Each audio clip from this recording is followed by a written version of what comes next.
Tonight's pot roast is off limits to you. Here, have this instead. But this is leftover soup and salad from 2 days ago. It might have gone bad. You can handle it, right? Don't be wasteful. Eat up. I don't want to waste good meat on you. I can eat this. What was that? Leftovers are perfect for you. Stop complaining and eat up. My mother-in-law always directs such nastiness towards me. She's so obnoxious, it just gets under my skin. My name is Mary, a 27-year-old woman juggling both work and home responsibilities. I got married only a year ago, so I don't have any kids yet. Right now, we're living with my husband's family in their house. I never wanted to live with my in-laws, but since my husband is the eldest son, we didn't have much choice. I thought it was ridiculous to live with my in-laws in this day and age, but both my husband and my mother-in-law hold on to old-fashioned values. Moreover, my father-in-law is no longer with us, and my husband expressed his concern for his mother. I have no idea what he's worried about. She's still so full of life.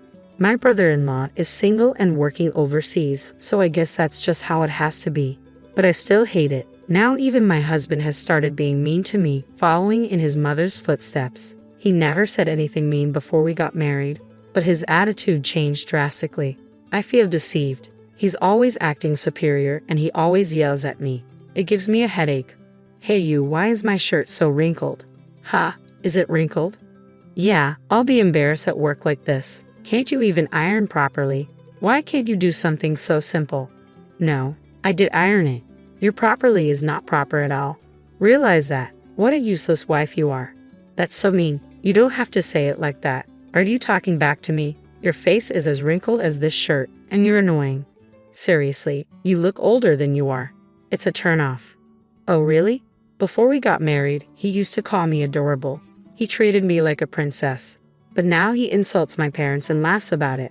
I don't understand why he would say such a thing. I'm not wrinkled or anything. It crossed my mind that he's actually balding for his age. I even found myself wishing that he would go completely bald one day. Our marriage is still pretty new, but I'm concerned about the future. Sometimes the word divorce even flashes through my mind. I was exhausted every day, and once I finished the housework after getting home from work, I felt like I was about to collapse. But my mother-in-law never helped with the chores. She seems to spend her whole day blankly watching TV. There were crumbs from snacks on the floor in front of the TV, and a lot of them. I had to clean them up, and I wish she would at least use a plate. Then, after dinner one day, my mother-in-law started to speak. Hey, let's all go to a spa resort when the new year comes. Oh, that sounds great, I replied. All right, I'll make the reservation. I'll get on it first thing tomorrow. Thanks, Mom, my husband said, beaming with joy. My husband and mother-in-law seemed very happy. I didn't really want to go with these people, but I was interested in the spa resort itself. I love visiting spa resorts, and this one was famous enough to be featured on TV recently. I thought it could be a great memory if I could ignore these annoying people, so inside, I was actually excited. After this, my mother-in-law said she had something to discuss. I wondered what it was and headed to the living room. You know we only have a small car, right? So, I was hoping we could borrow your family's minivan. After all, we can load lots of luggage in it. Alright, I guess my father has both a minivan and a small car. He usually commutes in the small car and uses the minivan for shopping trips or camping, which is his hobby. When I called my father, he readily agreed to lend it to us. With that, we welcomed the end of the year vacation. I had to clean the house, so it was again incredibly busy. However, thinking that a spa resort was waiting for me after getting through this year-end period helped me push through. As expected, my mother-in-law wouldn't move from the sofa. She laid there all the time, looking like a statue. Then, the morning of New Year's Day arrived. I woke up thinking about the long-awaited spa resort, but was surprised when I looked at the alarm clock. I had overslept.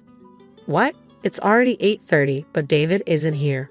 Why? My husband, who should have been sleeping next to me, wasn't there either. I thought he might be in the bathroom, but he wasn't. Huh? Where is everyone? Did they go somewhere? I peeked into my mother-in-law's bedroom, but she wasn't there either. I began to wonder if they left without me. In a panic, I checked my smartphone. I always charge my phone in the living room before going to bed. There was a text notification on my smartphone. It was from my mother-in-law. We're going to have fun. We never booked a place for you. You can spend a lonely New Year. It's okay if the bride doesn't come. So my mother-in-law never intended to take me with them from the start. and she planned to enjoy it with my husband. I was really sad at the same time. I was also very angry. It's terrible to deliberately stop my alarm clock to make me oversleep. I suspect the reason she made me drink a lot of alcohol the night before was to make me pass out. I regretted drinking that much, although it's a relief that she didn't drug me. I was irritated about her pushing drinks on me. Well, there's nothing I can do even if I get angry, so I decided I had to enjoy myself alone at home.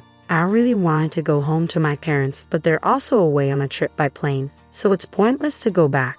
Though I ordered a pizza for delivery that day and spent a lonely day. Then my mother-in-law and husband returned from their trip. They had broad smiles on their faces. It was so fun. It was the best. I want to stay there again, of course, without you, Mary. Here, this is the souvenir. What is this? It's a stone I found lying around. It suits you perfectly. Oh, is that so? I couldn't help but think that my mother-in-law was extremely spiteful. Frustrated, I went to return the minivan to my parents' house. I thought they would be home by now. When I arrived at my parents' house, my father came to greet me. Did you enjoy the spa resort? That famous spa should have been quite satisfying. I didn't go because I'm the bride. Well, I was told by my mother-in-law that it's fine if the bride doesn't come. I was left behind when I woke up in the morning. No one was there. What? After that, my father started to do something. Then he had me sit in the passenger seat of the minivan and started driving. The car was headed back to my in-laws' house. When I glanced at my father's face as he drove, he seemed to be angry. Well, any father would get angry if their daughter was treated that way. But I was taken aback because I had never seen such a look on my usually calm father's face. Then my father stormed into my in-laws' house with something in his hand. My mother-in-law came out. Oh, hello, and Happy New Year. Sorry for borrowing your minivan. Happy New Year. Speaking of which, you left our daughter behind, didn't you? No, Mary said she had a fever and couldn't go, so we had to leave her behind reluctantly. I even offered to take care of her. My mother-in-law was lying through her teeth with a smirk on her face. She definitely never said anything like that, and I wasn't even sick with a cold. I wondered how she could tell such an obvious lie. I thought something must be wrong with her brain. Oh, really? But our daughter said she was left behind. She told us she received a message on text saying it's fine if the bride doesn't come. Did I say that? I don't remember. You did. Look at this text. I showed her the text messages. However, she still insisted she was innocent. I was surprised at how thick-skinned she was to still deny it even cornered this far. In a sense, it was admirable. You're still saying that, huh? You're truly a sad person. Oh, by the way, can I charge you for the cleaning of the car interior? What? Why? Because you dirtied it with a married man nonetheless? What a filthy and disgusting scene. What? What are you talking about? This right here. What my father had in his hand was a dash cam. This one has dual cameras, so it can record not only the outside but also the inside of the car. The advantage of being able to record the inside of the car is that it can provide evidence that you were driving safely. My mother-in-law doesn't know much about car supplies or cars in general, so there's a chance she didn't realize this was a dual camera. But what was she doing with a married man in the first place? I regretted watching the footage that my father played back. After all, there were images of my mother-in-law in an indecent posture with an unknown man. Even though my father-in-law is no longer in this world, it's insane to do such a thing with a married man. And what on earth was she doing in her family car? This was on the exact day you borrowed the car. Oh, how disgusting. Wait, this doesn't mean we were doing anything dirty. It's not something perverted.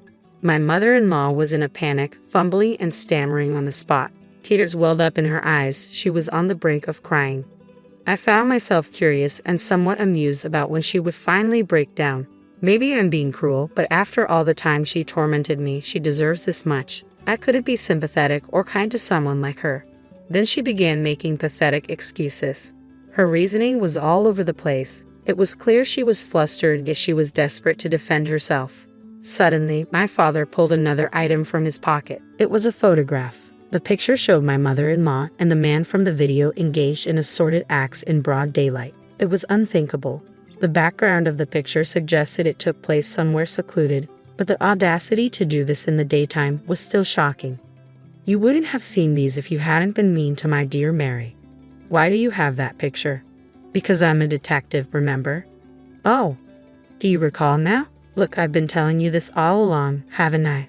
My father is a detective, which explains why he had such a photograph. Coincidentally, the wife of the married man in the picture had hired him for an infidelity investigation. It turns out the wife of this man hired me to investigate her husband's affair. I was surprised to discover you were the other woman. I was going to inform her next week, but I didn't expect to show you this so soon. Ha! No, I'm innocent. I was just forced into an unpleasant situation. I am not at fault. Please don't tell his wife. It was against your will, was it? You seem to be enjoying yourself. We also have video footage of you whispering sweet words to the man. Do you want to see it? I'm sorry. My mother-in-law collapsed to her knees and burst into tears. I watched her in a pitiful state with a cold glare. Sensing that unusual situation, my husband arrived. I had run out of patience with him too, and I proposed a divorce. I've had enough. I want to end this. Let's get divorced. What? I'll go crazy if I stay in this horrible family any longer, so I'm leaving. Hold on. What will happen to our living expenses if you leave? I was fired a while ago. My husband dropped a bombshell. Apparently, he had been fired at the end of the year. I was taken aback. As he had not told me this despite knowing his job was terminated, he had still decided to go on a spa resort trip. He was a complete fool. I felt I had no choice but to divorce him. I took off my wedding ring and left it there. My husband desperately tried to stop me. Wait, can't you forgive me for not taking you on the spa resort trip? It's not just about the trip. I don't want to be with you or your mother anymore. If you want to live with your mother that much, then go ahead, you mama's boy. Please wait, don't go. I got a lawyer and proceeded with a divorce.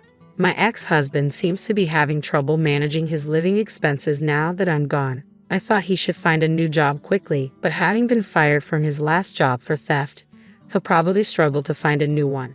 His previous company had fired him because he had been caught stealing. Apparently, they decided they couldn't trust him and didn't need someone like that. Unsurprisingly, the wife of my mother-in-law's lover demanded compensation for the affair. She ended up spending all the money left by my father-in-law to settle the payment. I haven't seen my ex-husband or ex-mother-in-law since, but I imagine they're probably living the hard life. It doesn't matter to me anymore. Currently, I'm living alone and enjoying my work. I made the right decision not to have a child with my ex-husband. Now I am enjoying a peaceful life and would be happy if I found a new love if such an opportunity arises. This is my plan to make sure to choose wisely. Hi, Eric. Mommy, you're home. Yay, where's Daddy? Eric felt uneasy when he heard this question. He looked down and said, I'm not sure. What's wrong, sweetie? Are you keeping secrets with Mommy? Eric didn't say anything but continued to look down at the floor nervously. I could tell something wasn't right. I called my husband, David. Where are you? I came for a vacation with our son. I ended the call and we quickly packed our bags and left the house. Hi, my name is Caroline and I'm 40 years old. I'm married to David, who's 42 years old. We've been married for the last 10 years. David and I used to work at the same office, which is how we met. We fell in love and got married. We were a happy couple. 2 years after David and I got married, our son Eric was born, and our family felt complete. Eric is now 8 years old. Soon after we got married, David found a better job opportunity at a different company and decided to switch. I continued working at the same company, and over time, I got promoted to a senior position. This new role required me to travel for a few days each month for business trips. When Eric was 3 years old, I was offered another promotion at work. However, it came with a condition. I would need to travel for business reasons a few days each month. I hesitated to accept because Eric was still very young, and I didn't want to leave him alone. But David reassured me. Don't worry, honey. I'll take care of Eric. Are you sure? Eric is still so little. Absolutely, he's my son too. And it's just for a few days. Okay then, I'll take the promotion. David always supported my work. He would take care of Eric when I had to go on these trips. I was really thankful to David for being so caring and supportive. Everything was going well until one day my father-in-law called. Hey David, I've been thinking about stepping down from the business. I'm getting older and can't handle the stress anymore. Is everything okay, Dad? Yeah, everything's fine. I'm just realizing I'm getting older, you know. It's time for you to take over the business. David, this isn't unexpected. I've let you have your way with everything until now, but this is something you need to do for the family. Dad, you can't make me do this. I'm not making you do anything. Just consider it. How long will you keep working a regular job? The business will give you flexibility later in life. But Dad, you're my only heir. If you don't want to take over the company, I'll have to sell it because I can't handle it anymore. I didn't intend for it to sound like that. Alright, then how about you start by working here for a month and see how it goes? But Dad, you've been running the business so smoothly for years. I'm worried I won't be able to manage it as well as you. You'll learn as you go along. I didn't know anything about business until I started doing it myself. Okay, Dad, I'll give my notice at work and wrap things up there. Even though David enjoyed his job, he knew he would have to take over the family business eventually. He was prepared for it, but he didn't expect it to happen so soon. After David joined the family business, I started noticing changes in his behavior. He would come home late, spend evenings on his phone by himself, and often be away on weekends. This went on for a few months. Eventually, I couldn't ignore it anymore and decided to talk to him about it. David, is everything okay with you? Yeah, what's up? I've noticed a change in your behavior over the past few months. What change? I don't understand what you're talking about. I wanted to address the issue so we could work on it together, but David seemed to brush off any problems. I became frustrated with his dismissive attitude. Don't act like you don't know what I'm talking about. You come home late almost every day. And when you do come home early, instead of spending time with me or Eric, you're glued to your phone. David responded firmly, I'm busy. It's not like when I worked for a company and could finish at 7 p.m. This is my business now. I have to give it attention even after I get home. I need to coordinate with other departments over the phone. What about the weekends? Yes, sometimes we have to work on weekends too. Feeling overwhelmed, I left the room to calm down. While David's reasons made sense, I couldn't shake off my concerns. I could sense a growing distance between us, though I couldn't quite explain it to David. I decided to give him the benefit of the doubt and allow him time to adjust to the business. Besides, he was a loving father to Eric and took good care of him when I was away. He even made sure to take Eric on small vacations during my business trips. As time passed, David became even busier with the business. Sometimes he wouldn't come home at all. Despite living under the same roof, we hardly communicated. I started wondering if my work was causing this distance between us. I often felt lonely, with no one to confide in. My parents were elderly, and I didn't want to burden them with my problems. I had lost touch with most of my friends as I became preoccupied with family and work. David's presence in my life seemed minimal. My only solace was Eric. Although he was too young to understand my troubles, spending time with him brought me joy and relief. However, I began to notice changes in Eric. His grades were dropping, and he was spending excessive time playing video games. David spoiled him with expensive video games and toys, which only seemed to worsen the situation. The next time David brought home expensive video games for Eric, I couldn't help but feel concerned. I disagree, David. Eric already has plenty of video games and toys. Adding another one isn't necessary. What do you mean? Can't I give gifts to my own son anymore? What's the problem? Eric's grades have been slipping, and he's constantly distracted by video games. It's not good for his development. He's my son. He'll figure it out on his own. You don't need to interfere. He's my son too, David. I want to make sure he's raised to be educated and responsible. Are you implying that I'm irresponsible? I've been looking after Eric since he was 3 years old while you were away on your business trips. I was taken aback by his accusation. He had willingly taken on the responsibility of caring for Eric, and as his father, it was his duty too. But it was you who encouraged me to take the promotion and said you take care of Eric. Yes, I did. You should appreciate my support instead of constantly criticizing me. I've always appreciated your support for me. That's why I'm still here, despite your distant behavior. His words hit me hard, and I couldn't hold back my tears. Please don't try to paint yourself as the victim here. I lost my temper and yelled at him. I'm done with you. I don't feel any affection or gratitude towards you anymore. Taking care of Eric was your responsibility as a parent. I don't owe you anything for that. David shouted back, You're so ungrateful. Women like you can never be happy or keep their husbands happy. It was the first time David had spoken to me like this. Even when we weren't getting along, He had never been cruel. But now, he seemed like a different person. His words cut deep, and I couldn't help but cry. I locked myself in the bathroom and sobbed uncontrollably.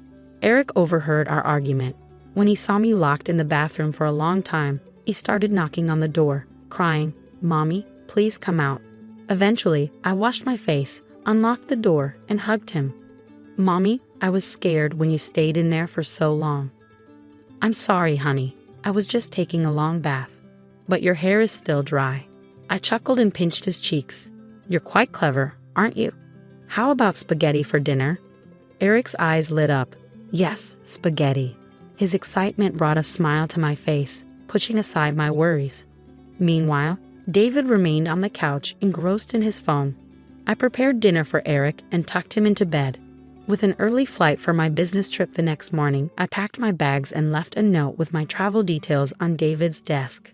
Since our relationship had grown distant, I always left a note with my travel plans for David so he could make arrangements for Eric or take him to my in-laws' house the next day. I went on my scheduled trip, but the recent arguments with David weighed heavily on my mind. I couldn't focus on my work. By the second day, I started feeling feverish and weak, so I decided to cut my trip short. I contacted my manager and explained that I was feeling unwell. They arranged for me to return home immediately. When I got back, I was looking forward to spending quality time with my son. However, when I arrived home, I found the front door locked and the lights off. I used my spare key to unlock the door and went inside. The house was dark, so I turned on the lights and headed upstairs to Eric's room. There, I found Eric playing with his video games on his bed. "Hey Eric, sweetheart. What are you doing here? And why are all the lights off in the house?" Excited to see me, Eric ran over. "Mommy, you're back. Yay, where's Daddy?" Eric seemed uneasy when I asked about his dad. He avoided eye contact and mumbled, I don't know." "When did he leave, sweetie?" "I'm not sure, Mommy. Dad told me not to say anything." "What do you mean, honey? What's going on? Why are you keeping secrets from Mommy?" Eric remained silent, his eyes fixed on the floor nervously. I could tell something wasn't right. Worried, I called my husband. "David, where are you?" "I came for a vacation with our son." I was shocked and devastated. David had been lying to me, and Eric had heard it all. I hung up the phone, staring at David in disbelief. Eric started crying. After calming him down, Eric confessed everything to me. It was heart-wrenching to hear. "Mommy, whenever you went on a trip, Daddy left me alone in the house." "What?" He continued sobbing as I held him close. "Sweetheart, how long has Daddy been leaving you alone?" "When I was little, Daddy took care of me and never left me alone. But now he locks me inside the house. He leaves food in the fridge for me and gives me video games to play." "And when does your father come back?" "Daddy comes home late at night and leaves again in the morning," Eric replied. I couldn't believe what my son had been going through while I was away. I felt guilty for leaving him in David's care. "Why didn't you tell me, sweetheart?" "At first, Dad would leave me alone for a few hours, but he always brought back lots of chocolates and toys for me. But now he's gone for the whole day. He made me promise not to tell you anything. I hate seeing him cry like this." "Okay, calm down now. Mommy's here." "I'm sorry, Mommy, for getting the new video games. I kept my promise and didn't tell you anything." "I'm sorry, sweetheart, that you had to go through all of this. I couldn't believe what I was hearing. What kind of father would do such a thing?" David was rewarding Eric for keeping this terrible secret. I felt sick to my stomach. I couldn't bear to stay in that house any longer or let my child be around such a man. We packed our bags and left immediately. I hired an investigation agency to look into David's actions. After dropping Eric off at my aunt's house, I went to David's parents and told them everything. My mother-in-law couldn't believe that David could do such things. "Caroline, please don't rush into anything. Maybe there's some misunderstanding. It's not wise to make such a big decision based solely on what Eric says. He's just a child." "What do you mean?" "I know you're trying to help, but I can't even think about talking to David right now. How can I trust him after all of this?"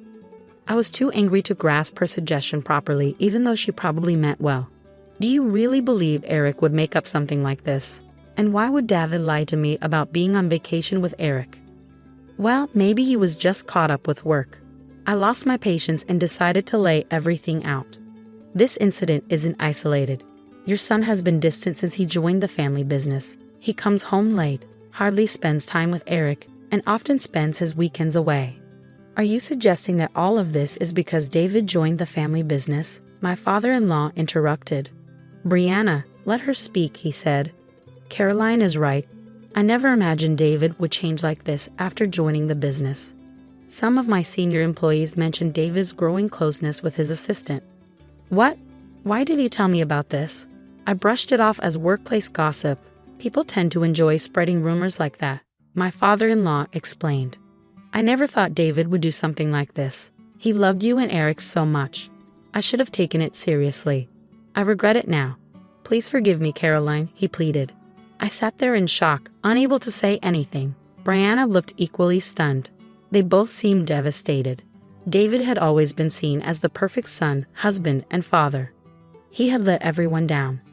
I couldn't blame my father-in-law because I, too, had never suspected David of having an affair despite our relationship growing colder.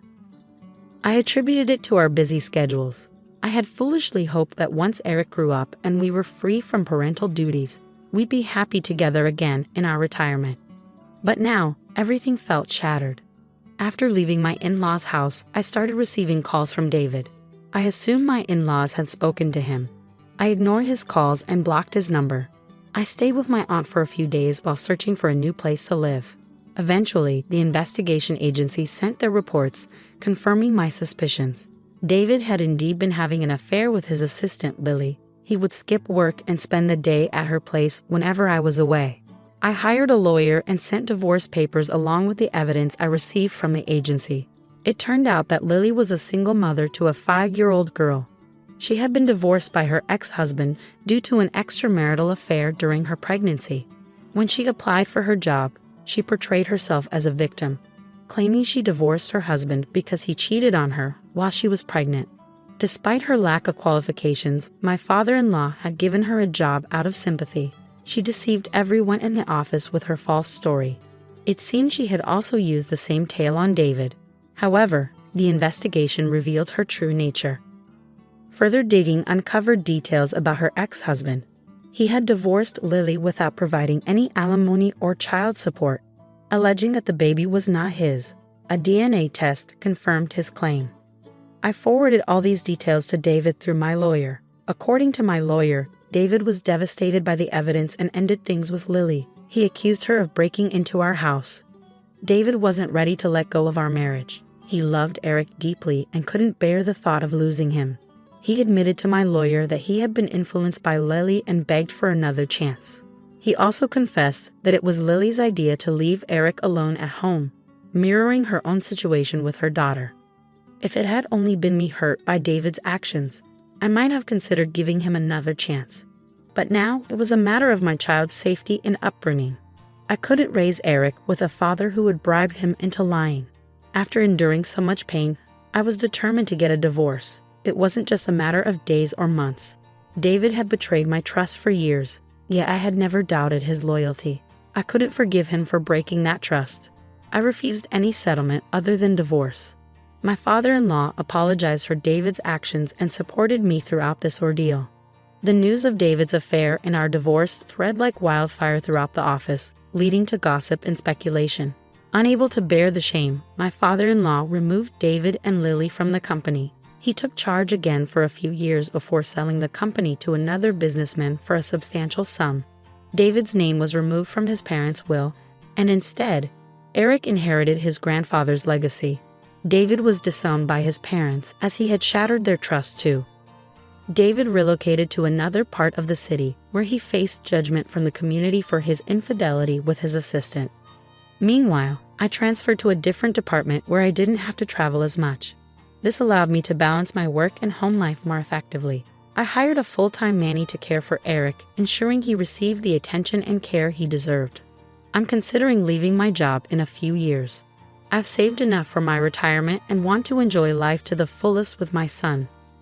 My greatest wish is for Eric to grow up into an educated and responsible individual, and I'll do everything in my power to ensure he receives the best upbringing possible. Hi, I'm Jenna and I'm 40 years old. I've been through a lot with my in-laws mistreating me like many other women have.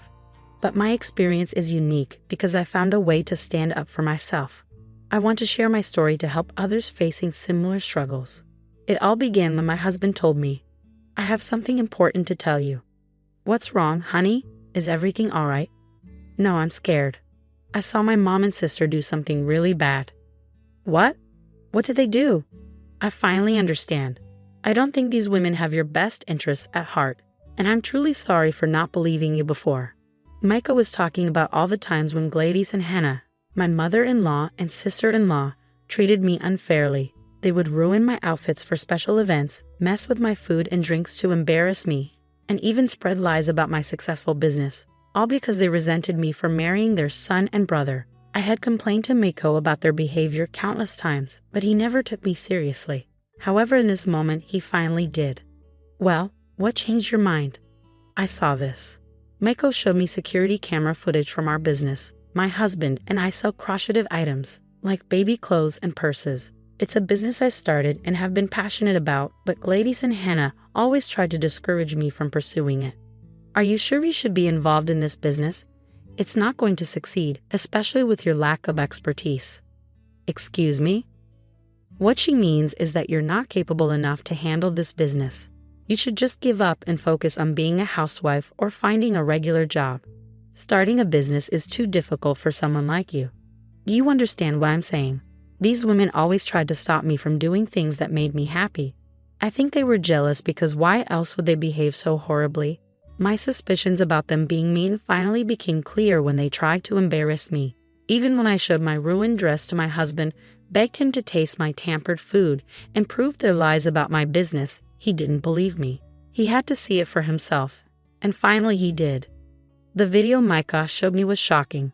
I couldn't believe people would do something so terrible. In the video, we could see two masked women, one taller and one shorter, vandalizing our building with spray paint. Take a closer look. Notice the lady with the necklace. I looked closer, and it seemed like Gladys' unique necklace that Micah brought her from Fiji. I understand now. Who else could it be? They look so similar. I believe you now. Tears welled up in my eyes. I felt both angry and hurt because it took him so long to believe me, but I also felt relieved that someone finally understood my struggles. I didn't want to tell him about this because they were his family. I couldn't just speak badly about them or take them to court for the damage they caused. But I did want to get back at them, and I had been thinking about how to do it for a long time. Suddenly, Micah's phone rang, and it was Hannah. "Speak of the devil, right?" He answered and talked to her for a bit. When he hung up, he said, "So Hannah just told me that Uncle Peter is back from his trip, and Mom wants to have a big family gathering since a lot of people are home for the summer." "Okay, when? This weekend?" "Are you going to talk to them about what we saw in the video?" "I want to, but it's hard for me. They're my mother and my sister, you know. But if you want to confront them, I'll support you in any way I can." The weekend arrived and Micah and I got to Gladys' house early to help prepare for the big family gathering. Uncle Peter was everyone's favorite, so his return after a long absence would be a special occasion. When we arrived, I noticed that both Hannah and Gladys' attitudes changed from happy and smiling to jealousy and disgust. "Oh, you two are here early." "Yeah, Mom, we wanted to lend a hand. We know there will be a lot of guests today. Aren't you sweet? We're happy to help." As I spoke, Hannah and Gladys both turned their gaze toward me, giving me looks as if I had done something wrong. But they couldn't prove it yet. "Oh, Jenna, it's awful that your lovely business was vandalized like that. I saw it on my way here. Such a tragedy." "Absolutely dreadful, indeed. Even a child could sense that these women were up to something sneaky. Despite their outward concern, they seemed unusually cheerful, almost gleeful. I even caught them trying to suppress a laugh. But I had to stay quiet. I didn't want to cause a scene just yet. I was determined to get my revenge at the right time, so for now, I bided my time. I know it's just terrible. We're both wondering who could have done such a thing. Yeah, it was really upsetting to see something we put so much effort into being damaged like that." "Right, but don't worry, the police will investigate." "The police? Why involve them for such a small crime? It's probably just some kids messing around. No need to make a big deal out of it." "Oh, Hannah, It's kind of you to care about these supposed troublemakers, but they should still face consequences for their actions. They knew what they were doing. I agree with Hannah. We all did silly things as teenagers. Let's not dwell on it. Come on, let's focus on getting everything ready for the party. I could sense that they were nervous, trying to brush off the whole incident after asking so many questions about it. Micah and I exchanged a knowing glance and joined in to help with the party preparations. We spent the whole morning and early afternoon setting up, cooking, and cleaning. By 3 p.m., family members started arriving for the reunion. After finishing our tasks and relaxing a bit, Micah pulled me aside. I have something for you. It's a hidden microphone. I want you to wear it. What? Why? What's going on? I'm not strong enough to confront my mother or sister. I'm sorry I'm not as assertive as you want me to be, but maybe this is better. If you expose them, you'll get all the credit. You've always been stronger than me. Wear the mic and approach them. You might uncover something and get justice. I won't stop you. I appreciated Micah's support, even though I wished he would be more confrontational. With that, I put on the mic, hit record, and went to find those two troublemakers. I finally found them talking in the kitchen, deep in a heated discussion. Before I entered, I listened at the door to hear what they were saying. She's on to us, Mom. Did you see the way she looked at us? Stop it, Hannah. You're overreacting. She doesn't know it was us. I swear, Mom, she knows everything. Okay, calm down. Even if she suspects something, what can she do? Micah loves us, and she loves Micah. If she did find out, she'd probably tell him. And then Micah would just brush it off, saying she's imagining things. That's what's been working for us so far, hasn't it? What do you mean? Remember when we ruined her dress before her crush at business pitch? Or when we messed with her food and drink? She told Micah about it. There's no way she didn't share her suspicions with him. But because he loves us, he overlooked it. He'll do the same now. I couldn't stand their villainous conversation any longer, so I burst into the room. Even though I'd been recording everything, I was worried the microphone hadn't picked up enough evidence. I needed to get closer to gather more proof against them for my revenge. Hey, you two, Uncle Peter will be here soon. Do you need help with anything else? Jenna, you scared us. Yes, Jenna, I have a weak heart. Don't startle me like that again. Apparently not weak enough. What did you just say? Oh, it's nothing. Just that you seem pretty energetic for someone your age. Energetic? How so? Well, I could have sworn I saw you doing something active recently. Maybe it was a dream, but I remember seeing you in black clothes, wearing a mask. They paused for a moment, catching on to what I was implying. Bingo. Yeah, I think you were up to something quite serious. What exactly are you implying? I think you know exactly what I mean, Gladys said, closing the door for a more private conversation. What are you trying to suggest? Hannah asked. I'm not trying to suggest anything. Well, we have no idea what you're talking about, so stop now. I'm not sure. Honestly, I think I might have also seen someone else with their face covered, along with the other person doing something illegal. What a shame. I hope they catch those criminals soon.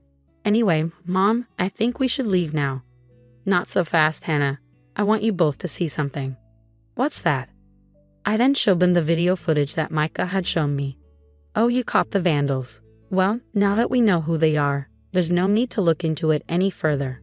Let's just drop the issue. Jenna, you're being unbearable with this. Vandalism happens to other buildings too, you know. Yeah, Jenna, just move on. It's not worth all this fuss. Actually, ladies, I think it is a big deal. I found something interesting in this video. Take a closer look. Both of them leaned in and zoomed in on the phone screen to see what I was talking about.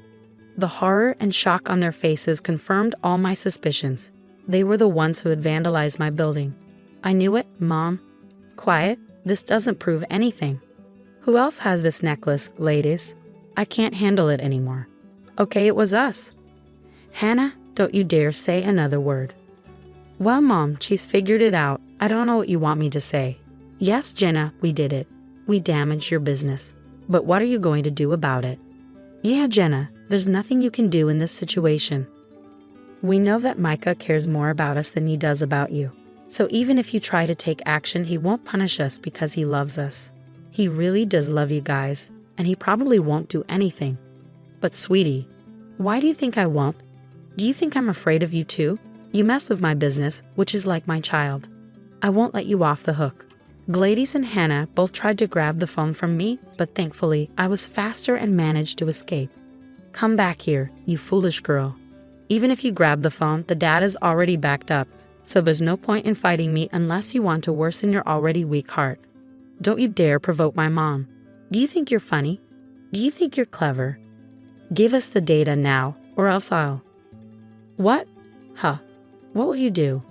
I'll hurt you in ways you never imagined. Oh, I'm shaking in my boots. Please don't hurt me. You cheeky little thing. We were running around the kitchen until I finally opened the door. It's a good thing I did because right outside was Micah. Help, your mom and sister are acting crazy. I came to tell you that Uncle Peter is here. What's happening? I'll tell you what's happening. Your wife is falsely accusing us of damaging her business, and she's threatening us. That's not true. Tell them, Micah. There was silence. Micah looked upset, struggling to speak clearly. I know you're not used to arguing with your mom and sister, or arguing at all for that matter, but I need you to stand up for me, your wife, right now. Please. Still, there was silence, and Micah looked dejected. I felt a pang of disappointment. You see, honey, Micah will always side with us, not you. He loves us more. Now that's not fair. I love you all equally. You're all important to me, which makes it tough to decide. Decide what? Why not choose honesty? We both know it. You're the one who showed me the footage. What, Micah? Why would you do that? Because it's my business too, and what you did was wrong. Not just this incident, but all the other times you've hurt my wife. You need to stop, please. We'll forgive you. Speak for yourself. I'm still going to press charges. Not while I'm here. Just then, Uncle Peter, our respected guest of honor, walked in. He seemed happy but also worried because we were all here while everyone else was waiting for the celebrations to start. Oh, Peter, my dear, it's wonderful to see you. You look great. Yes, we'll start the celebrations soon. Let me take you to your special seat. Tell me all about your trip. We're not done with you, Jenna. If you try anything, I promise we'll make sure Micah divorces you. Why do you talk to Micah like he's a child? He's a grown man who can make his own choices. He wouldn't divorce me just because you tell him to, right, honey? You see, he hesitated, dropping his head for the second time in 5 minutes. I really did date a wasp. I stormed off angrily and went to the big dining table where about 30 people were sitting. I sat down, seething but trying to stay calm. Soon after, Micah and Hannah joined me. But I stayed quiet, even though Micah seemed like he wanted to say something. I was too angry at him. Eventually, Gladys and Uncle Peter arrived, and we all celebrated. Despite the uncomfortable fight earlier, the festivities began. While we were eating, my anger boiled inside me, and I couldn't hold it in any longer. Attention, everyone. I have something important to say. There are 2 people here who have always hated me, who tried to make my life miserable. Some of you might already know, but I'll make sure you all understand. I played the recording from our earlier argument for everyone to hear. People gasped and looked shocked at what they were hearing. Hannah and Gladys were frozen in their seats, denying everything and accusing me of lying. The dinner turned chaotic. I yelled at Gladys and Hannah, and they yelled back. The other adults at the table tried to figure out what was happening. Micah, as usual, stayed silent. That is, until he heard sirens, and then everyone went quiet. The police were on their way to the house. What have you done, you wretch? I'll get you. I didn't do anything. I did. I'm the one who called thee. Mom, Hannah, you need to face the consequences for what you've done. I called the police on you, and they have a warrant for your arrest, because I secretly recorded the conversation that Jenna played for everyone. We've all seen how Mom and Hannah treat Jenna, but none of us said anything, especially me. Jenna is my wife, and from now on, I'm standing by her side because she's been proven right. Mom, Hannah, please cooperate. At that moment, the police entered the house and arrested Gladys, who cursed and yelled as she was taken away. Hannah tried to run but was caught by the police. Both women were embarrassed as they were dragged out of the house. They glared at me, calling me names, and at Micah, accusing him of betrayal. After Hannah and Gladys left, the night continued, albeit a bit awkwardly. We all opened up about how toxic they were. Even Uncle Peter joked that he'd rather be in prison than be around them. We laughed and enjoyed the rest of the family reunion without them. Throughout the night, some family members received calls from a local jail. Knowing it was Hannah and Gladys, some answered and told them they needed to learn a lesson. Others pretended the network was down, and many simply refused to take the calls. Micah and I grew closer after he supported me by calling the police. Hannah and Gladys paid a fine for the damages and are out of jail, but their egos took a hit. When we see them now, they look ashamed and afraid instead of jealous and disgusted, which suits me fine. Revenge has never felt so satisfying. I now live with my parents, so why don't you, a stranger, just move into a cheap place? What's the big deal, right? I thought my husband would make me happy, but turns out he was just using me. His family betrayed me, and I was really shocked. It seemed like they hadn't even realized how naive they were. But if they kick me out, who's going to pay the bills? I realized there was no point in being part of this family, so I knew what I had to do next. I got in touch with everyone and started getting ready. What happened to all the stuff? I had a company come and take it all away. The next day, I called another company and got rid of all the furniture and appliances. My husband freaked out and started yelling. My name is Michelle Thompson. I'm 35 years old. I've been working from home since I finished college. I only have to travel once a month, but I work full-time.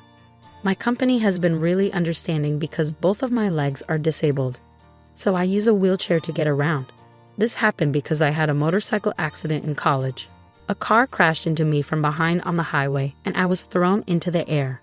It felt like everything was moving really slowly. This is it for me, I remember thinking as I flew through the air. Luckily, I didn't die, but my legs got injured and I can't move them anymore. I've been doing rehab ever since, but they probably won't get better. I've been in a wheelchair for years now. I guess I'll probably stay single for the rest of my life. Once I accepted my condition, I started wanting to get married again. One day, my friends arranged a blind date for me, and that's when I met Ken, who's 5 years older than me. Despite his age, he looked younger. What surprised me was how immature he acted for a 40-year-old.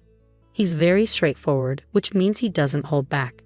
After seeing me in a wheelchair, he didn't hesitate to ask all sorts of questions like, how do you do everyday things like eating or chores? Can you manage work? Are you independent in the bathroom or for bathing? While others tiptoed around the topic, Ken asked me everything bluntly. Most people might find his approach rude, but I actually liked that he was genuinely interested in me. We went on a few more dates and eventually became a couple. I believed I could find happiness with him. At that time, I couldn't imagine being with anyone else who would want to be with me forever. So when Ken proposed just 6 months into our relationship, I was thrilled. But things took a turn after we got married. When Ken and I moved in together, we chose my rented house, which is a bit expensive but very wheelchair-friendly, probably because the previous tenant made it that way. Ken liked the spaciousness. Since I spent most of my time at home, I ended up doing most of the housework.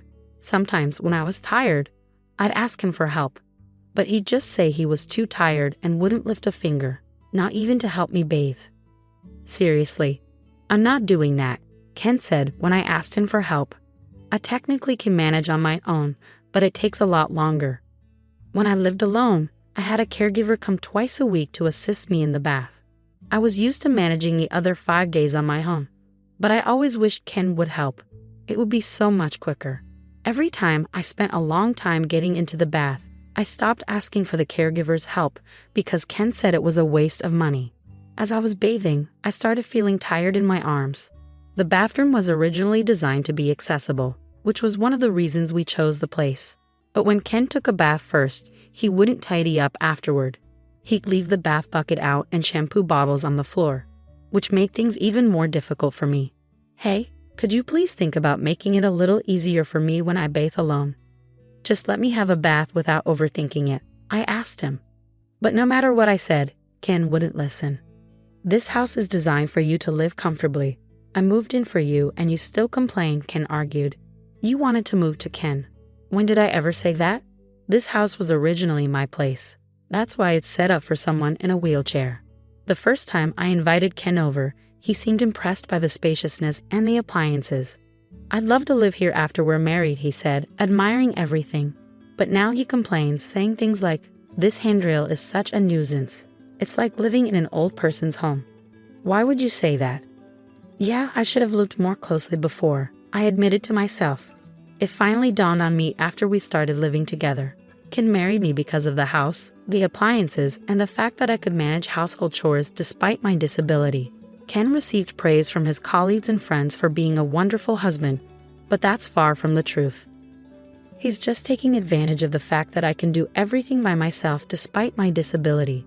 And on top of that, he's been jobless and partying every night since we started dating. Realizing all this after getting married is heartbreaking and makes me want to cry. But despite everything, I haven't broken up with him. I keep telling myself that there must be some love there since we got married, right? Hey, can you give me some allowance? Ken asked. You received some just the other day, didn't you? I replied. Yeah, but I've already spent it, Ken admitted. Slowly, Ken started to depend on me for money without putting in any effort to work for it. I decided to reach out to Ken's mother for advice. Ken doesn't seem interested in working. What should I do? He's always been hardworking. Maybe he just needs a break. Even though she told me I could talk to her about anything, she always sided with her son. She'd say, it's natural since he's an only child. But I wasn't convinced. Since I've lost both my parents, I have no other family to turn to. I felt completely lost. I thought about discussing it with a friend, but the last time I mentioned my problems, they told me, I wish I had problems like that. Ken always seems to appear fine on the surface. That evening, Ken confronted me. Did you go talking to Mom about my work? He accused. Yeah, why? Would it bother an older person like her? I can't believe you. I responded. Seriously? Well, maybe you should work so I don't have to worry, I retorted. Ken stormed out after that. It's typical of him. He always leaves when things don't go his way and then returns drunk early in the morning. I'm back, babe, he slurred. It's early, don't disturb the neighbors, I cautioned. Keep it down, I added. Shut up. Don't boss me around, he snapped back. When he's drunk, he's out of control. All I can do in situations like these is stay quiet and endure it. I think I'm reaching my breaking point. I began to entertain the idea, but the thought of facing loneliness again was heart-wrenching. I was torn between enduring the current situation or spending the rest of my life alone. The idea of divorce started to weigh heavily on my mind. Then, out of nowhere, Ken brought up the idea of living with his parents. What? You mean they'd move in here? I asked, surprised. No, they'll move in here. Ken replied as if it was already decided that they would move in, without even discussing it with me. While I understand the desire to be close to aging parents, both of Ken's parents are still healthy. I couldn't understand why they would want to leave their own home to come live with us. Do they really need to stay here? It's going to be crowded with 4 people, and I work from home, so it'll be inconvenient. I expressed my concerns. You're always thinking about yourself, huh? I never thought you were this selfish, Ken accused. I'm just saying, why do they need to move here when they have their own place? Our place is bigger, more modern, and has all the conveniences. Plus, it's accessible for elderly people, I reasoned. If Ken's parents moved in, I'd have to be on my toes during work hours. Ken is rarely home, but his parents would likely be around a lot since they're retired, sharing the bathroom, kitchen. I already move slower than most people, and I could easily imagine the strain of such a living situation. Can I have some time to think? I asked. You better hurry up. We don't have much time, Ken replied curtly. Despite Ken's insistence that there wasn't much time, he wasted no time in bringing his parents over by the weekend. It seemed like they had already discussed this move extensively. You know, I've been thinking, maybe you should consider moving to a facility, Ken suggested. What? I couldn't believe what I was hearing. A facility for me? I was taken aback. Yeah, it's a good idea, right? You have your own limitations, right? In a facility, they take care of everything, Ken explained. It seemed like he wasn't just considering his parents moving in, but also the idea of sending me away. I'd visit you from time to time, he added casually. That statement jolted me awake. If not now, then when? Ken, what do you think I am to you, huh? You're my husband, right? Would you really tell your beloved wife to go to a facility? I confronted him. Hold on. When did I say I love you, Michelle? Ken's response made my anger boil. It was becoming increasingly clear that Ken was using me. Hadn't I known it all along? Wasn't it my fault for letting things get to this point? I felt like I needed to draw a line. Then, to my disbelief, Ken uttered even more shocking words. In this house, I'm going to live with my parents. You, an outsider, can go live in some cheap facility, he declared. What'd you just say? I looked to his parents, hoping for some support, but they just had unsettling grins on their faces. Why are you laughing? I demanded. What's the big deal, huh? Ken's parents responded with indifference. It seemed like things had been escalating too quickly lately. I couldn't shake the feeling that maybe they had their eyes on my home even before we got married. I knew I had to act fast and get these people out. Please leave, I said firmly. What? Leave now, I reiterated when they hesitated. How can you talk to my parents like that? Ken snapped, his anger boiling over. It was like I was seeing the real Ken for the first time. He was yelling at me with such fury. If he cared so much for his parents, why didn't he work hard and build them a house? Why did he have to take mine? My head felt like it was on fire. It's okay, Ken. Michelle must have been shocked since we came unexpectedly. His mother intervened. We just came to check the place today, his father added. Yeah, we need to check before moving in. Looks like there are more appliances than last time. Seems comfy to live in. It became clear they were here to stake a claim on my home. I took a deep breath, trying to calm myself as I filled my lungs with oxygen. Then, a sudden question popped into my mind. If I leave, how are they planning to survive? His parents are on a pension, and Ken's just a part-timer.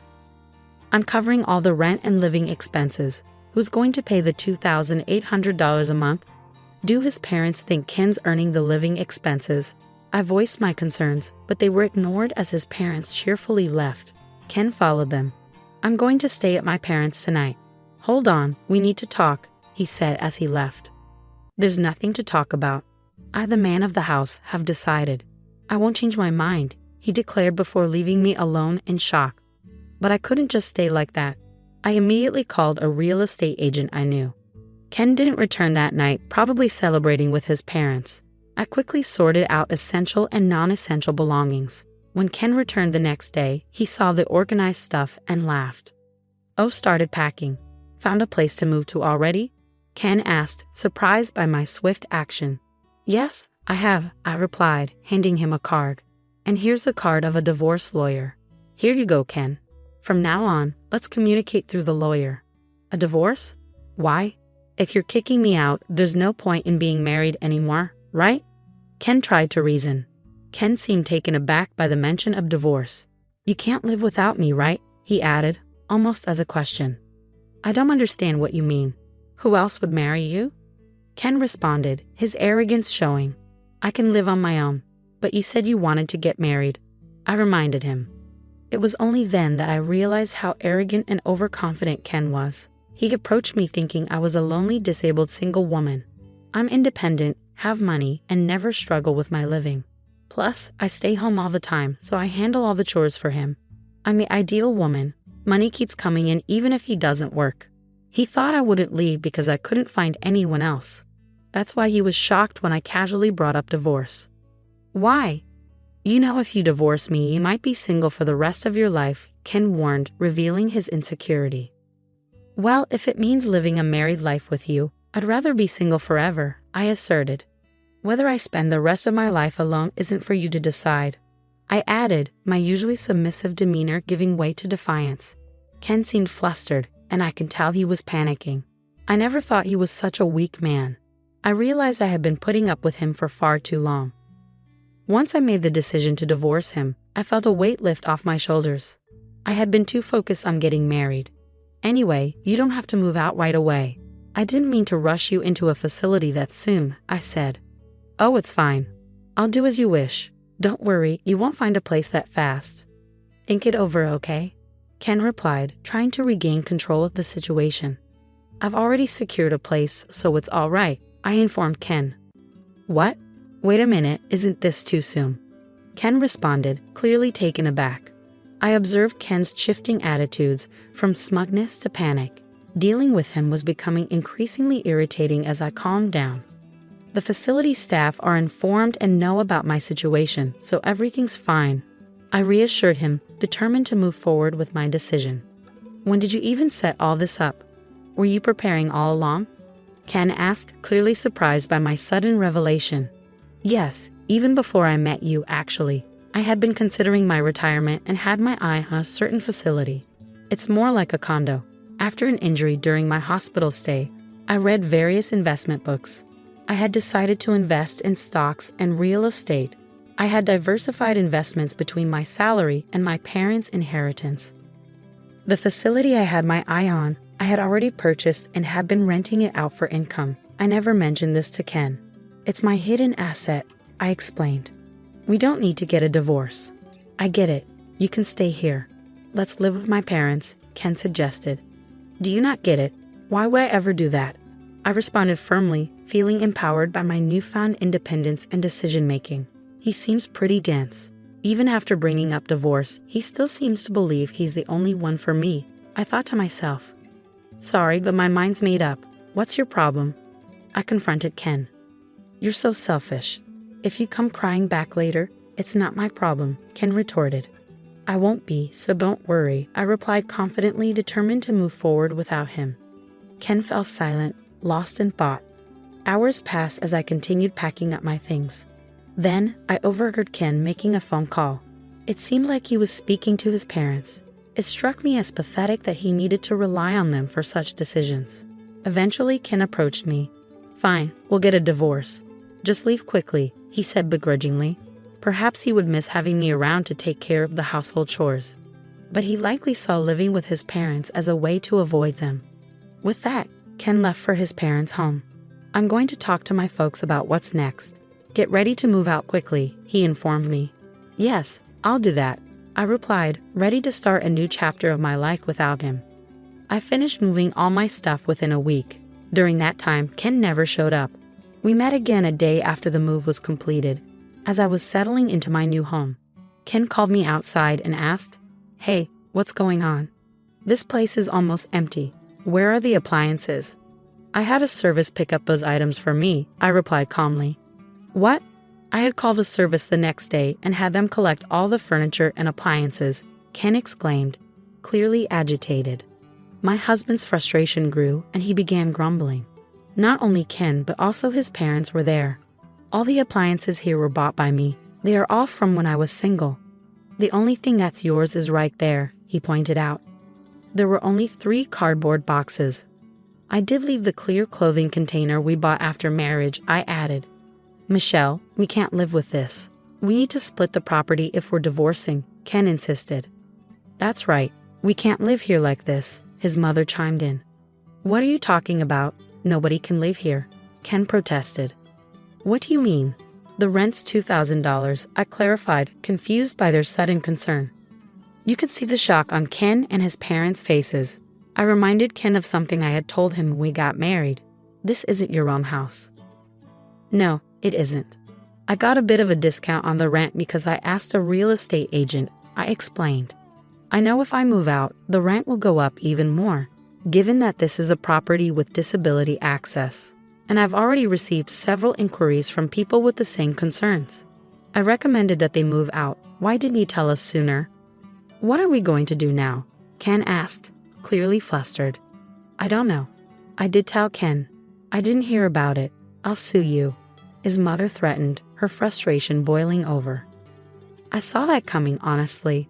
From an outsider's perspective, it might look like I selfishly got a divorce, broke the lease, and took all the furniture and appliances. But I was sure. I reflected. You can sue, but do you even have the money for it? Ken's face contorted with frustration. It was clear he couldn't afford a lawyer, even if he wanted to. I revealed my ace up my sleeve by showing them some pictures. When did you take these? Ken exclaimed in shock as he saw the images of himself gambling and womanizing. I spent my money on this. I'm ready to use these in court, Ken, I warned.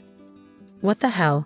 I thought everything was going well. Ken's parents expressed their agitation. What's going on? Suddenly, Ken started to apologize. I'm sorry. Please come back. I need you, Michelle, he pleaded, his tone filled with desperation. You're the one who made me leave. We're not married anymore, so what's the point? And do you even care about me? If not, I'll just go. Even Ken's parents started saying sorry beside him. We don't have a home anymore. This was a shock. What do you mean? Our house got taken away because we couldn't pay for it. Ken's family will lose their home in a few weeks. They ran out of money. Ken's dad owed a lot, and it got bigger over time. Ken used to get money from his parents, but when he got married, he probably hoped for more support. Now I get why his mom was nice to me before we got married. I can't do anything for you now. We're not close anymore. Even if my parents and I have nowhere to go, does that not bother you? You caused this situation, right? Can you at least give me the electronics and furniture? You're wealthy, Michelle. Are you going to sell them? His real reason was obvious. I told him firmly that I wouldn't give him anything, not even one piece of furniture or electronics. Please reconsider. Show some kindness. It's too late to say sorry now. You need to figure this out on your own. That's exactly why I'm asking for help. I can't figure it out. I told Ken and his dad, who kept asking. If they couldn't pay the rent, they should leave. The place is in my name, so if I cancel the lease, they have to go. Evicting them was easy. Even if the lease was transferred, Ken probably couldn't afford to live here. I got all this information from the real estate agent. I can't afford the rent, so I decided to cancel the lease. I don't need this place anymore, and since our divorce is final, it's all over. I managed to get the shocked family out and locked the door. What do we do now? I can move to a different place. Goodbye. Places like that must be awful, right? Good luck in that terrible place. Ken probably felt he needed to get the last word in, so he spat out those bitter words. I ignored him and his parents and left. But Ken wasn't done. A few days later, he showed up at the facility where I had moved. What's going on here? Ken looked like he was going to pass out when he saw where I was living. This place isn't bad at all. It's actually a luxury facility worth $1 million. I had saved up money and invested it, and that's how I bought this place. The timing was perfect since the previous occupant had just left. With the money from selling my house and some extra income, I had plenty left over. This facility is great with doctors and helpers on hand. The rooms are like apartments with lots of privacy. It's a 3-bedroom, so families can stay together. There are even couples and families living here. I can call for help whenever I need it, and there's assistance with bathing every day. Originally, I thought this would be my last home, but I'm glad I moved here. You have that much money all along. Why? I don't want you to keep coming here. We're not close anymore. Please go. Then Ken started acting nice all of a sudden, but it felt weird. Can I stay here? What? No, that's not happening. We're not married anymore. Accept that. Then let's get married again. I'm staying in a motel. Isn't that sad? I can't find a job because I don't have a permanent address. At the motel, Ken is smooth with his words. It seems like he's forgotten about his own parents. In the end, he's only thinking about himself. Why don't you take a good look at yourself? It's sad to see you living off your parents at your age, being dependent after marriage, and now begging for help. Ken's face turned red. Aren't you embarrassed to be relying on your ex-wife? Look, everyone's watching, right? Residents peeking from their balconies were indeed watching. Actually, I had asked them beforehand to keep an eye out if my ex-husband showed up. I always expected him to come back for some reason. The residents were really helpful. They purposely looked at Ken with sympathy. It's like watching a real-life drama. I want to applaud them. Ken finally noticed the stares and seemed to realize how embarrassing his behavior was. I won't bother you anymore. With a pale face, he muttered those words and left. I doubt he'll come back here again. Later, when I went out, I bumped into my mother-in-law working at a supermarket checkout. My father-in-law worked as a janitor and my mother-in-law was a cashier. As soon as she saw me, she turned away and tried to hide. She was being scolded by a younger employee for her behavior. Ken was introduced to a job by someone he met at the motel cafe, but it turned out to be a poorly paid job where he was being taken advantage of. Meanwhile, I often host home parties and enjoy my life with others from the same facility. I've also made friends with other wheelchair users. If I had known such a supportive community existed, I would have moved here earlier. I make time for physical therapy sessions, and my current goal is to regain the ability to move my legs on my own. Overall, I lead a fulfilling life, both at work